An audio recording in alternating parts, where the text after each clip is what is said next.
नमस्कार, good morning students.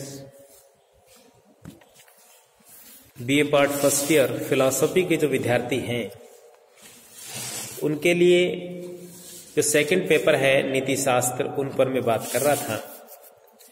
और पिछली क्लास में मुझे ध्यान है कि मैंने आपको ये समझाने का प्रयास किया कि नीति शास्त्र किसे कहते हैं। नीति शास्त्र की एक परिभाषा दी थी कि नीति शास्त्र वह मानकीय अथवा आदर्शमूलक विज्ञान है जो समाज में रहने वाले सामान्य मनुष्यों के ऐच्छिक कर्मों का निष्पक्ष मूल्यांकन करने के लिए कुछ मापदंड या कुछ सिद्धांत प्रस्तुत करता है। मैं बार बार नहीं समझाऊंगा, मेरे पिछले वीडियोस देख लीजिएगा, इसका स्पष्टीकरण वहां पर है कि क्या हम इस परिभाषा के द्वारा कहना चाह रहे हैं कि नीति शास्त्र एक विज्ञान है। विज्ञान इसलिए क्योंकि वो क्रमबद्ध और व्यवस्थित अध्ययन करता है। मानकीय विज्ञान है, यानी किसी चीज का वर्णन ज्यों के त्यों ना करके कुछ मानक, कुछ क्राइटेरिया, कुछ आदर्श स्थापित करता है। और समाज में रहने वाले मनुष्यों का अध्ययन करता है, यानी किसी एकांगी मनुष्य का जो अकेला रहता है, जिसके कर्मों का समाज पर कोई प्रभाव नहीं पड़ता, उससे उसका कोई लेने देना नहीं। और सामान्य मनुष्य, समाज में रहने वाला भी सामान्य मनुष्य यहाँ पर चिंतन का विषय है। सामान्य मनुष्य का मतलब है जो बौद्धिक रूप से क्षमतावान है, जो सोच समझ के काम कर सकता है, और उनके भी ऐच्छिक कर्मों का। और ऐच्छिक कर्मों के बारे में मैंने आपको समझाया था। ऐच्छिक कर्म और अनैच्छिक कर्म, कर्म दो प्रकार के होते हैं। ऐच्छिक कर्म उन कर्मों को कहते हैं जिन्हें करने ना करने के लिए हम स्वतंत्र हैं, जिन्हें हम सोच समझकर जानबूझकर अपनी इच्छा से करते हैं। और अनैच्छिक कर्म है वो है जिन्हें हम अपनी इच्छा से नहीं करते, जो किसी ऑटोमेटिक, किसी यांत्रिक प्रक्रिया के परिणाम स्वरूप होते हैं। मैंने उदाहरण दिया था, जैसे फिलॉसफी पढ़ना या ना पढ़ना, संगीत सीखना या ना सीखना, नृत्य सीखना या ना सीखना, कोई विशेष प्रकार का भोजन खाना या न खाना, किसी को गाली देना या ना देना, ये ऐच्छिक कर्म है।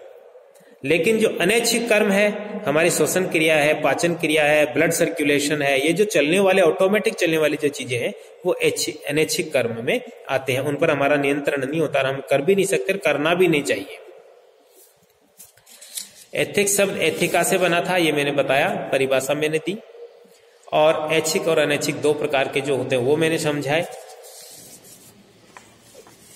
मनुष्य के कर्म, चरित्र और आचरण का मूल्यांकन करने के लिए, जो ऐच्छिक कर्म है उनका मूल्यांकन करने के लिए कुछ सिद्धांतों की स्थापना करता है। निष्पक्ष मूल्यांकन। मनुष्य चूंकि इच्छाओं, आकांक्षाओं, उद्देश्यों, स्वार्थों से प्रेरित होकर कर्म करता है, परस्पर संघर्षरत रहता है, तो इस कारण सामाजिक जीवन कठिन हो जाता है। इन कठिनाई से बचने के लिए मनुष्य के लिए कुछ नैतिक सिद्धांतों की स्थापना करने की आवश्यकता पड़ती है। ठीक है ना, ये मैंने बताया था। अब मैंने फिर इसके बाद चर्चा की थी, कुछ नैतिक शब्द हैं, कुछ नैतिक वाक्यांश हैं जो हमें शुरू में ही समझ लेने चाहिए। तो प्रथम तो यह कि नैतिक शब्द से क्या तात्पर्य है, तो मैंने इसकी भी एक परिभाषा दी थी। नैतिक शब्द और नैतिक वाक्यांश, यानी ऐसे कोई भी शब्द या वाक्यांश को नैतिक शब्द या नैतिक वाक्यांश कहा जाएगा जिसके द्वारा हम किसी व्यक्ति के चरित्र अथवा उसके आचरण अथवा किसी अन्य रूप में मूल्यांकन करते हैं। शुभ, अशुभ, उचित, अनुचित, कर्तव्य आदि शब्द नैतिक शब्द कहलाए जाते हैं।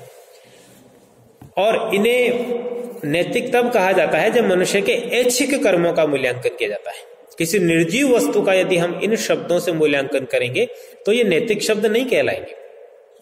इसी तरह से है नैतिक निर्णय, यानी ऐसे प्रत्येक वाक्य जिसके द्वारा कर्तव्य का बोध कराया जाता है या व्यक्ति के चरित्र, आचरण या स्वयं व्यक्ति का ही मूल्यांकन किया जाता है, वो नैतिक निर्णय कहलाता है।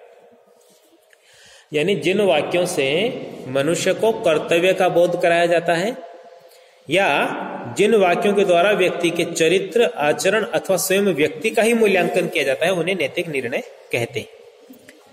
नैतिक निर्णयों को दो भागों में बांटा था, नैतिक कर्तव्य बोधक निर्णय और नैतिक मूल्य बोधक निर्णय। तो कर्तव्य बोधक में जिससे मनुष्य के किसी कर्म को उचित या अनुचित कहा जाए,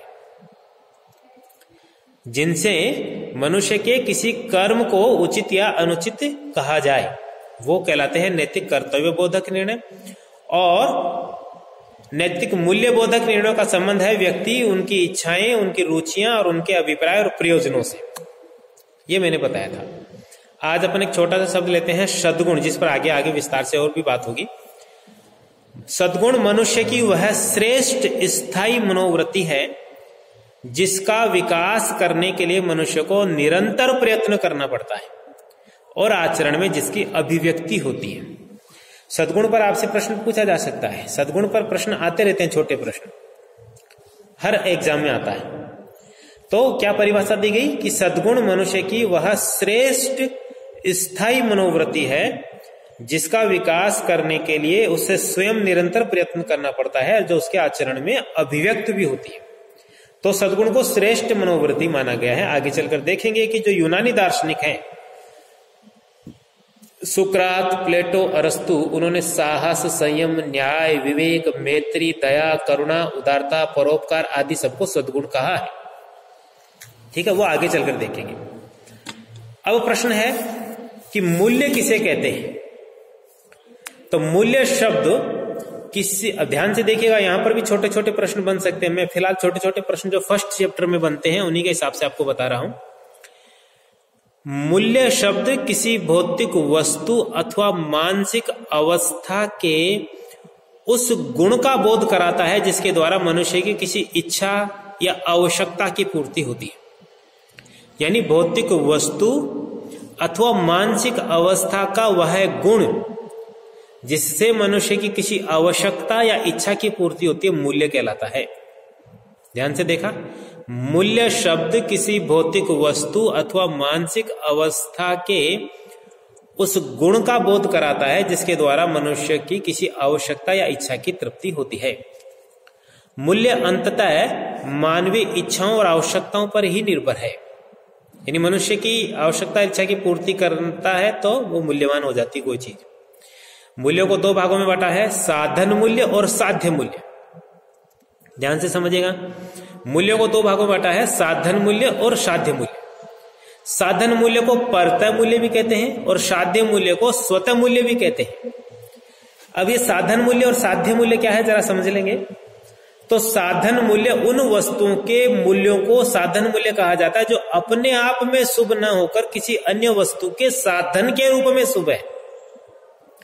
यानी जो चीज अपने आप में मूल्यवान नहीं, अपने आप में शुभ नहीं, कोई और वस्तु उससे प्राप्त होती है और वो वस्तु मूल्यवान है, उसका साधन होने के कारण उनको साध्य मूल्य कहा जाता है। जैसे भोजन, वस्त्र और धन। तो भोजन हमारा भूख मिटाता है इसलिए मूल्यवान है। इसी तरह धन संपत्ति हमारी और इच्छाओं की पूर्ति करती है इसलिए मूल्यवान है। तो ये हमारे लिए स्वयं मूल्यवान नहीं है, बल्कि ये इसलिए मूल्यवान है क्योंकि इनके द्वारा हमारा स्वास्थ्य और जीवन रक्षा होती है।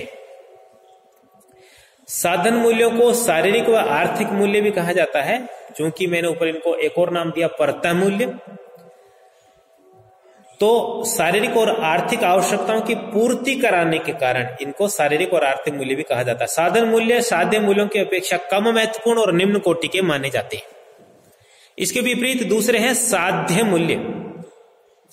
तो ऐसे मूल्य जो अपने आप में शुभ हों, जो स्वतः साध्य हों, ऐसी मानसिक अवस्थाएं हैं जो अन्य वस्तु के साधन के रूप में शुभ न होकर अपने आप में शुभ है, अपने आप में वांछनीय है।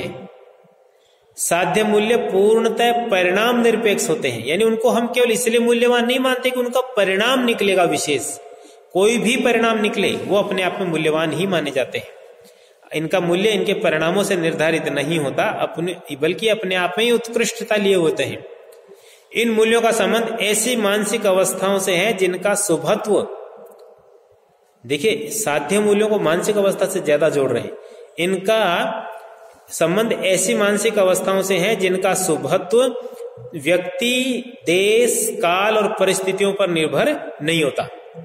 ये सदैव सर्वत्र शुभ और वांछनीय होते हैं, सदैव सर्वत्र शुभ और वांछनीय होते हैं। प्लेटो और अरस्तु दार्शनिक ज्ञान और दार्शनिक चिंतन को ही साध्य मूल्य कहते हैं।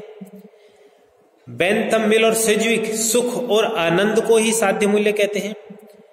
कांट के अनुसार शुभ संकल्प ही साध्य मूल्य है और भारतीय दार्शनिकों के अनुसार सत्य, कल्याण और सौंदर्य ही स्वतः साध्य शुभ है।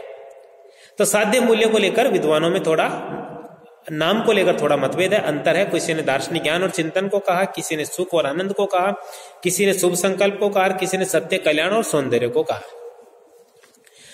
तो नीति शास्त्र में ये छोटे छोटे शब्द हमारे लिए समझना जरूरी है। नैतिक शब्द किसे कहते हैं, नैतिक निर्णय किसे कहते हैं, ऐच्छिक और अनैच्छिक कर्म क्या है, मूल्य क्या है, सद्गुण क्या है, आदि आदि। तो मैं मूल्य पर मैंने संक्षेप में अभी बात की, थोड़ी बहुत चर्चा अपन अगली क्लास में और करेंगे। तब तक के लिए जय हिंद, जय भारत। लगातार देखते रहिए, समझते रहिए। मिलते हैं अगली क्लास में।